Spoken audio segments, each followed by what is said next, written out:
Bismillahirrahmanirrahim. Assalamualaikum warahmatullahi wabarakatuh.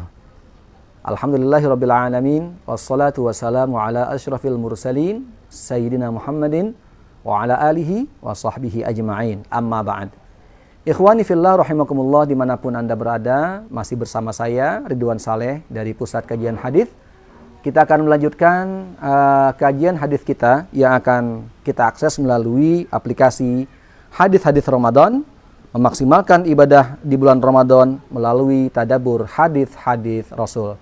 Dengan harapan hadis yang akan kita kaji ini lebih nanti membuat puasa kita semakin baik, tarawih kita semakin baik, dan tentunya ibadah-ibadah lain yang kita laksanakan di bulan Ramadan menjadi lebih maksimal karena berdasarkan pesan-pesan dari Rasulullah SAW. Bagi yang belum punya aplikasinya, silakan saja download di Play Store, kemudian ketik Pusat Kajian Hadis dan pilih aplikasi Hadis-Hadis Ramadan. Bagi ikhwan atau akhwat yang sudah memiliki aplikasinya, langsung saja dibuka aplikasinya, dan setelah terbuka kita klik kajian utama. Kemudian kita akan bahas hadis yang ke-6 ya, dari atas 1 2 3 4 5 6 ya. Ini judulnya jangan marah dan bertengkar ketika berpuasa. Baik, kita klik hadisnya. Kemudian kita akan bacakan dulu hadisnya. Ini hadis dari riwayat Imam Muslim. Bismillahirrahmanirrahim. Qala al-Imam Muslim rahimahullah ta'ala, haddatsani Zuhair ibn Harb, haddatsana Sufyan ibn Uyainah an Abi Zinad anil A'raj an Abi Hurairah radhiyallahu anhu riwayatan. Qala idza asbaha ahadukum yawman sha'iman fala yarfuth wa la yajhal. Fa in imru'un syatamahu aw qatalahu falyaqul inni sha'im, inni sha'im. Kita baca terjemahnya dulu. Berkata Imam Muslim rahimahullah taala, telah menceritakan kepadaku Zubair bin Harb, telah menceritakan kepada kami Sufyan bin Uyainah dari Abu Zinad, dari Al-A'raj, dari Abu Hurairah secara riwayah. Maksudnya menukil dan menceritakan hadis Nabi SAW. Beliau bersabda, apabila salah seorang dari kalian sedang berpuasa di suatu hari, maka janganlah ia berkata-kata kotor, fala yarfuth, dan juga jangan berbuat kesia-siaan, sesuatu yang sia-sia, wala yajhal. Bila ia dicaci oleh seseorang atau diserang oleh seseorang atau orang lain menyerangnya, maka hendaklah ia mengatakan, sesungguhnya saya sedang berpuasa, sesungguhnya saya sedang berpuasa. Hadis riwayat Imam Muslim nomor 1941.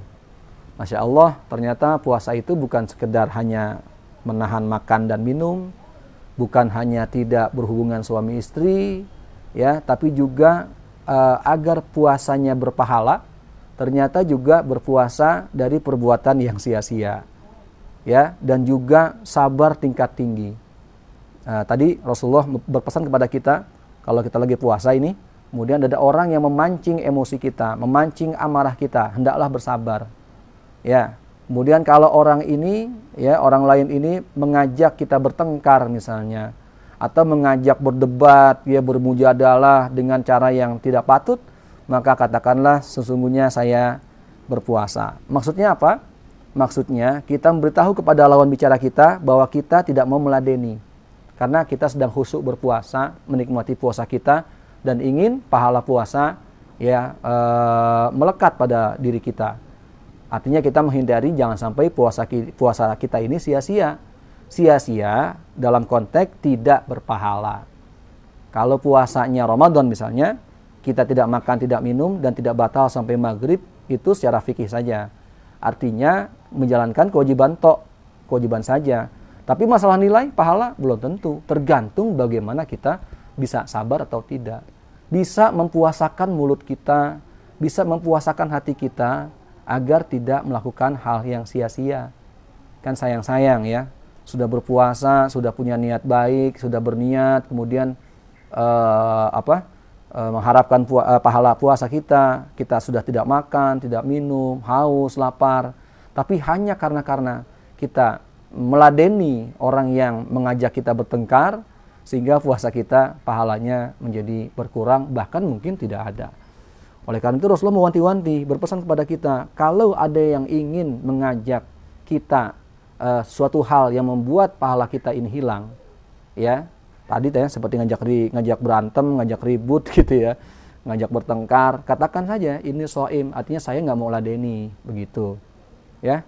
Nah, ini berarti puasa bukan hanya sekedar fikih saja, tapi bagaimana kita bisa memaksimalkan perilaku kita dan kesabaran kita.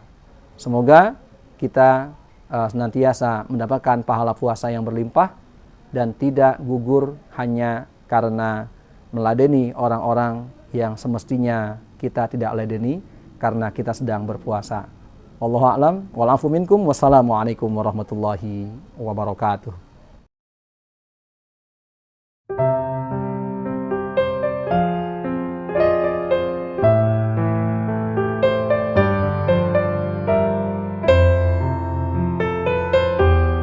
Assalamualaikum warahmatullahi wabarakatuh. Ikhwani fillah, saat ini saya berada di pesantren Pusat Kajian Hadis. Salah satu fasilitas yang ada di pesantren ini adalah manasik haji, ya. Jadi miniatur Masjidil Haram untuk orang belajar manasik haji dan umroh. Ya, kita bisa saksikan saudara-saudara sekalian bahwa di sini masih proses pembangunan, tapi sudah bisa dipakai, ya, karena sudah banyak jamaah yang sudah memakai tempat ini untuk latihan manasik haji dan umroh. Namun memang masih dalam tahap penyempurnaan. Nah, bagi kita mungkin yang ingin meneruskan perjuangan almarhum Dr. Ahmad Luhifatullah, kami persilakan dengan cara donasi begitu, yang merupakan sedekah jariah untuk kita bersama. Ikhwani fillah rahimakumullah, keluarga besar Pusat Kajian Hadis mengucapkan terima kasih yang sebesar-besarnya dan apresiasi yang setinggi-tingginya bagi kaum muslimin dan muslimat, Bapak Ibu sekalian yang telah bersedia mendonasikan sebagian rezekinya untuk perkembangan pembangunan pesantren Pusat Kajian Hadis, terutama untuk area manasik haji dan umroh. Ya, kita baca Fatihah, semoga Fatihah ini merupakan wasilah ya diterimanya amal kita sebagai amal jariah. Al-Fatihah. A'udzubillahi minasyaitonirrajim. Bismillahirrahmanirrahim. Alhamdulillahirabbil alamin arrahmanir rahim maliki yaumiddin. Iyyaka na'budu wa iyyaka nasta'in. Ihdinas siratal mustaqim. Shiratal ladzina an'amta 'alaihim ghairil maghdubi 'alaihim waladdallin. Amin.